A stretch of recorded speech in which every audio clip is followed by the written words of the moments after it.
Welcome back to the deep dive. If you're a PT, OT, or SLP starting your own private practice, well, you probably know the clinical stuff is maybe the easier part. Hmm. It's that administrative side, specifically getting credentialed and paid by Medicare, that feels like this, huge mountain to climb. It really can feel that way. So today, we're taking the map we have, the source material, and turning it into, let's say, a faster road trip. We're digging deep into the exact steps for Medicare enrollment for new therapy clinics. That's the plan.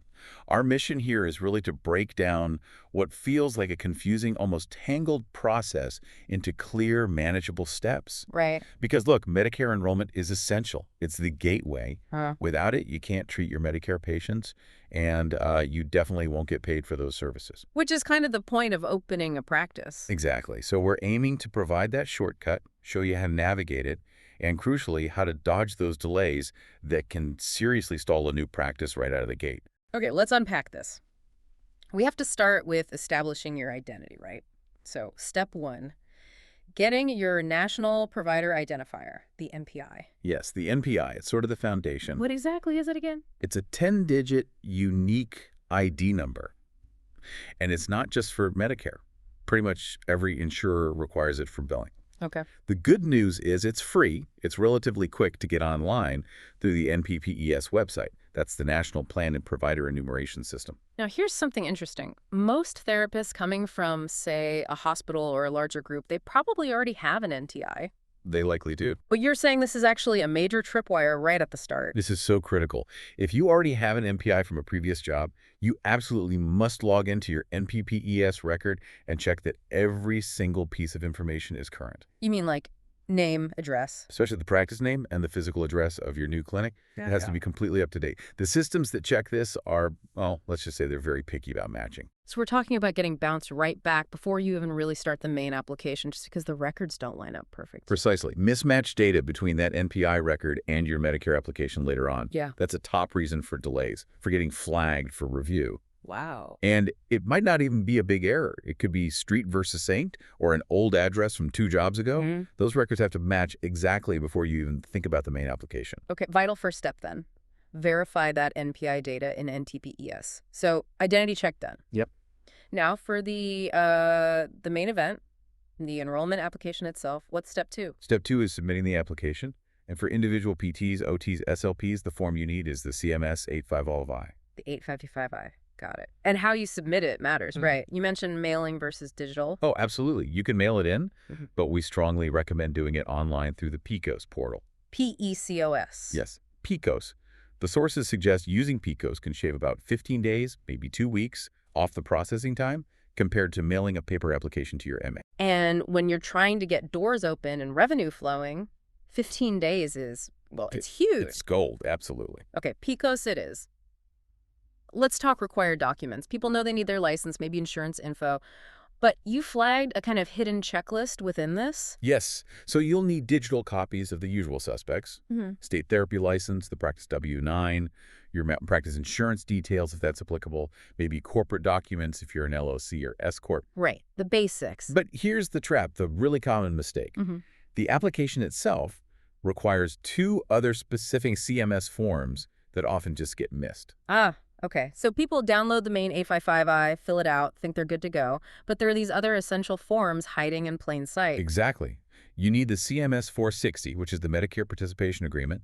Basically, you agreeing to their terms. Okay. And you also need the CMS 588, that's the EFT authorization for getting paid electronically, direct deposit. Crucial. Forgetting to include both the CMS 460 and the CMS 588 with your 855I application is cited as, like, the #1 reason for immediate processing holds. They have to be there. Okay, checklist updated, 460 and 588. And let's hammer that address point again, because it's not just matching NPPS, it's the type of address, too. Correct. You absolutely must use a physical street address for your practice location. P.O. boxes are a non-starter. CMS will reject it outright. No P.O. boxes, physical address only. And again, that physical address, down to the last detail, must exactly mirror what's in your NPPES record. This data matching is relentless. Scentfoot versus Street Suite 100 versus D100. Tiny things can cause rejection or delays. Wow, okay. Precision is key. So we've dotted the I's, crossed the T's, double-checked the address, attached the 460 and 588, and hit submit in PECOS. Now we're in phase 3, the waiting game. This is where your regional Medicare administrative contractor, the MAC, takes the baton. They review everything for your specific geographic area. And during this, communication is critical, you said? Absolutely paramount. You've got to watch your physical mailbox and your email like a hawk. Seriously? Yes. The MACs handle thousands of these. If they need more info or clarification, they might just send one letter or one email. And legally, they have to give you 30 days to respond.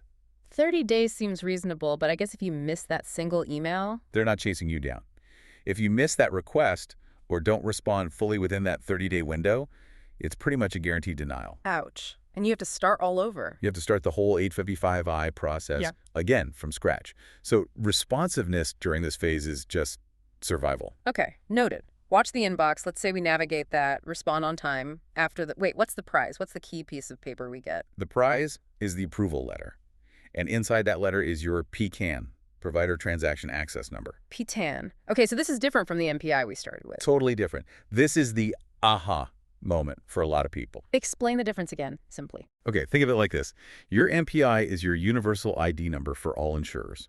It says, I'm a licensed therapist. Right. Your PTAN is your specific Medicare billing number tied to that approved practice location. It's used only on Medicare claims to prove you're enrolled and authorized to bill them. So NPI identifies you generally. PTAN lets you bill Medicare specifically. You got it. You need both. One identifies, one authenticates for Medicare billing. Fantastic. Okay. NTI updated 855 I approved. PTAN received. We're finally ready for step 4, getting paid. Setting up electronic claims, EDI, faster money, right? That's the goal, electronic data interchange, EDI. To do this, there's one more form. You need to complete and submit the CMS standard EDI enrollment form directly to your MAC. Before sending claims. Yes, before you try submitting claims electronically, definitely check with your specific MA about where exactly to send this EDI form. Sometimes it's a different address or portal. Okay, another form. Now we have the MPI and the PTAN. Where do these actually go on the claim form itself? Typically the CMS 1500. Correct. Usually the CMS 1500 form. Your NPI goes in box 25. And your shiny new PTAN goes in box 33B. MPI in 25, PTAN in 33B. Got it. Any quick billing nuances to remember? Just the standard Medicare payment structure. They pay 80% of the allowed amount for the service. Right. The remaining 20% is the patient's responsibility, or it might be covered by a secondary insurance. Okay. And accepting assignment, basically agreeing to take Medicare's approved amount as payment in full, generally helps things go smoother. Good tip. Okay, that covers the ideal path, but administration is rarely ideal. No, not usually. So here's where it gets really interesting. Right. Let's dive into those common pitfalls, the things that absolutely stop new practices in their tracks. Right. The theme that emerges is really about administrative details, small oversights that CMS treats very seriously. We've basically seen 6 major ones pop up consistently. Okay, number 1. We've hit this already, but it bears repeating. Missing paperwork. Specifically, forgetting to attach the CMS 460 participation agreement and the CMS 588 EFT form. It's simple, but so often overlooked. Just forgetting the attachments. Okay, number 2.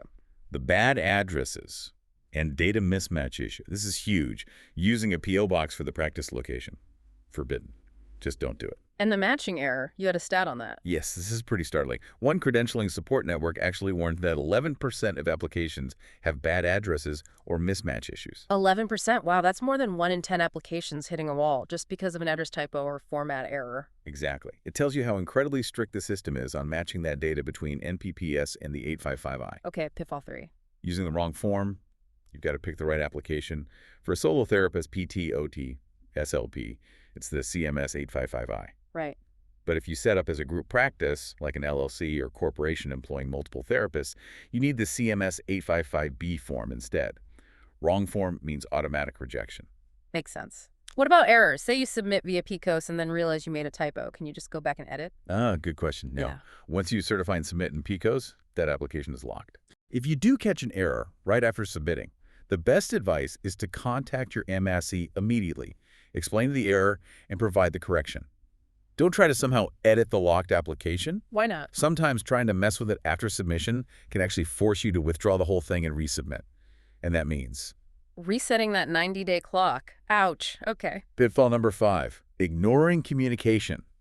We mentioned the 30-day response window for MSC requests. Missing that is a surefire denial. Got it. Keep checking email. And also, related to background checks, Good. exclusion checks. Medicare checks owners and clinicians against the federal OIG exclusion list.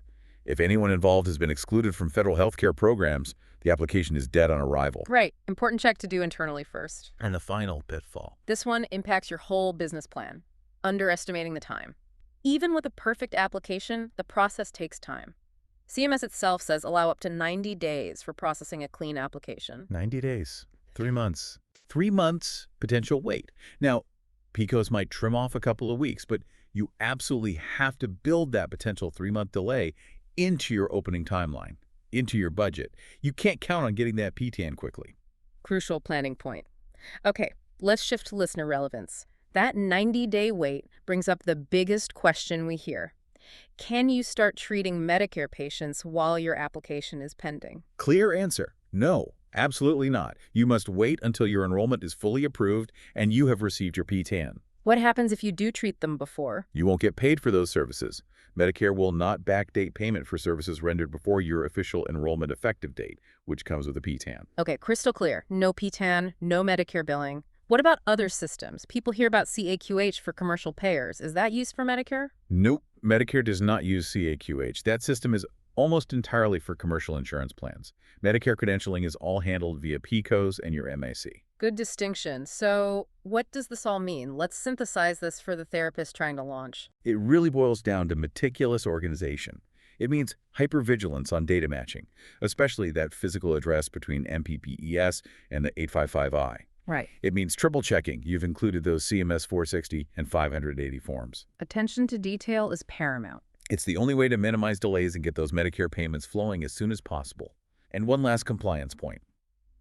If you ever move your practice, you must update your address using PECOS or an 855I update form within 30 days.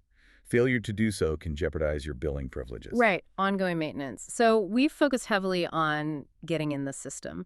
But as you know, credentialing isn't really a one-time event. Definitely not. Knowing that this initial process can take up to 90 days, maybe longer if there are hiccups. And knowing that Medicare requires you to revalidate all your enrollment info every, 3 to 5 years? That's right, typically 3 or 5 years, depending on provider type and other factors.